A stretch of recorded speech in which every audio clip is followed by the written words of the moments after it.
Hello guys, આજે આપણે બનાવીશું સાબુદાણાના વડા. સાબુદાણા વડા બનાવવા માટે જોઈશે બાફેલું બટેકું, ક્રશ કરેલા સિંગદાણા, આદુ મરચાંની પેસ્ટ, પલાળેલા સાબુદાણા 1 કલાક પહેલાં પલાળીને પછી એને કોરા કરી દીધા છે.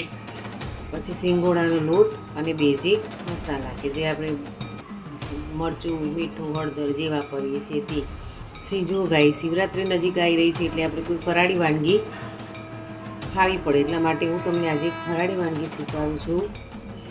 એનું નામ છે સાબુદાણાના વડા. ચાલો સાબુદાણા વડા બનાવવા માટે આપણે સ્ટાર્ટ કરીએ. સાબુદાણાના વડા બનાવવા માટે સૌપ્રથમ બટેકા બાફેલા છે, એમાં આપણે બાઇન્ડિંગ માટે સિંગોડાનો લોટ એડ કરીશું.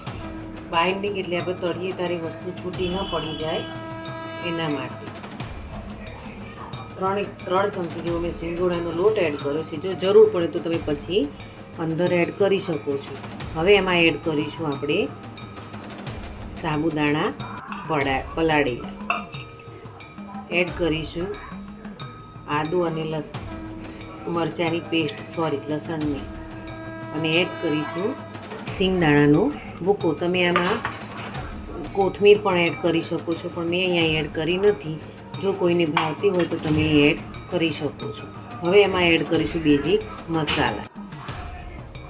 સૌપ્રથમ એડ કરીશું લાલ મરચું. લીલું મરચું મેં નાખ્યું છે એટલે અહીંયા લાલ મરચું આપણે થોડુંક જ લઈશું, વધુ નહીં.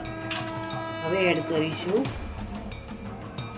પિંચ જેટલી હળદર અને એડ કરીશું ધાણા જીરુંનો પાવડર. અને ખાસ એક વસ્તુ એડ કરવાની છે, એમાં છે શેકેલા જીરુંનો પાવડર 1 ચમચી જેટલું.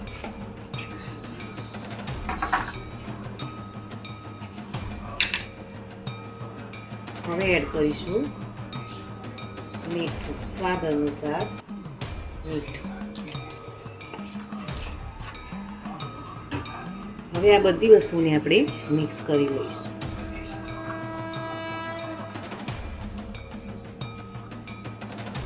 જો ગાઈઝ કોઈ ફરાળમાં હળદર કે મરચું ન ખાતો હોય તો તમે એને એવોઇડ કરી શકો છો.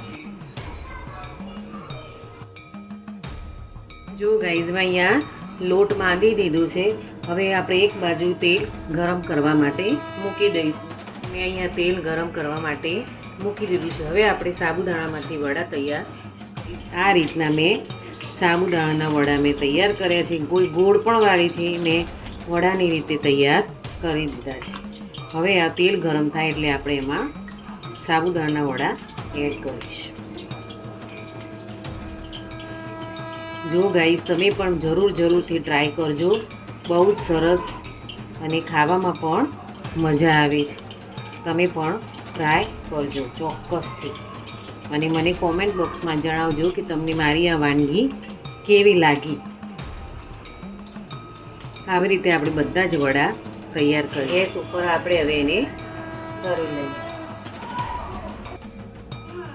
તો ગાઈઝ આપણે સાબુદાણાના વડા તૈયાર થઈ ગયા છે. જો તમે ઉપવાસમાં ખાતા હોય તો તેમાં સોસનો ઉપયોગ ન કરતા પણ તમે કોઈ કોથમીરની ચટણી સાથે એડ ખાઈ શકો છો. જોઈ શકો છો આપણા વડા કેવા સરસ અને ક્રિસ્પી પણ તૈયાર છે. જોઈ શકો છો ગાઈઝ, તમે પણ ટ્રાય કરજો. ચોક્કસ તમને પણ ખાવામાં ખૂબ જ મજા આવશે. ચોક્કસથી ટ્રાય કરજો તમે.